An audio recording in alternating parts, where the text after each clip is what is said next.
Catch like that. Can't forget, Dad. It does. Let me see. Let me get a practice one. Okay, rolling. All right, so show it right here. Just pretty sure make sure both cameras can see it. Scene 1A, take 2. Mark. Close it. Yeah, Good work. Way to go. I got it, dude. Beautiful. All right, everyone settle. And action. Hey guys, welcome back to Medicine Deconstructed. I'm your host, Dr. J. Rutland. These are my kids. I know that we've had concerns in regards to our children. We've had concerns in regards to infants and COVID-19. We've also had concerns in regard to pregnancy and COVID-19. Today, we're going to spend a little bit of time talking about SARS-CoV-2, pregnancy, and infants.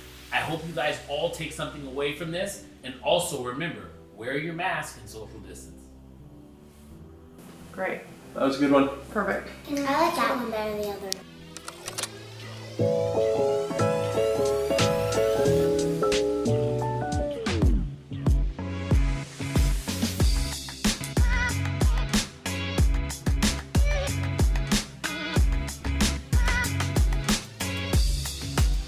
I wanted to talk about COVID-19 and pregnancy. My wife and I are thinking about having a third kid. She might even be pregnant. You guys just don't know that yet. But as it pertains to COVID-19 and pregnancy, I think it's important to review SARS-CoV-2, the virus that causes COVID-19. We know that it's an RNA virus that can be inhaled. You can get it from the air. Binds to your lung, binds to your blood vessels, and causes infection and an activated inflammatory response. There are 3 things I think that pregnant women should know about COVID-19. The first thing I want you to know, if you have COVID-19 and you're pregnant, this is not an ICU or death sentence. It's very possible that you don't give it to your neonate. You don't give it to the baby that you're carrying. I know that's a big concern. This was just recently studied. From March through April, there was an institution that looked at 100 pregnant females and 101 neonates that were born while these mothers were infected with COVID-19. None of them had SARS-CoV-2 RNA. None of them. None of those babies suffered significantly. It is unlikely, at least in this small amount of data that we have, that you transmit this virus to your newborn baby. And I know that's a concern of yours. So that's number 1. Number 2, breast milk is probably protective. When we look at the studies of breast milk as it pertains to SARS-CoV-2, there have really been no studies that show any SARS-CoV-2 virus presence within the breast milk. Within the breast milk of patients who have SARS-CoV-2, there are IgA antibodies that can bind to SARS-CoV-2.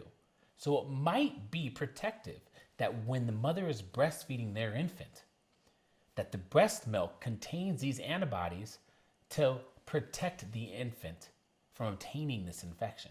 That's important information. The third thing I do want you to know, because this is important, is that you are at a higher risk of developing the need for critical care because of the presence of SARS-CoV-2 in pregnancy. Again, in pregnancy, your immune system isn't very strong, so there's always that possibility that the virus can run rampant, and that's a concern. But I want you to know that it is a higher risk for you to go to the intensive care unit as a result of contracting this virus. We have to go over some healthcare disparities that exist. The University of Pennsylvania looked at basically exposure history as it pertains to pregnant patients. Turns out that 10% of Black women who are pregnant had the antibody for SARS-CoV-2. In other words, they were exposed.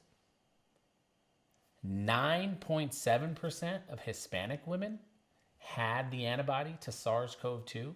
In other words, they were exposed. But only 2% of white women had the antibody to SARS-CoV-2.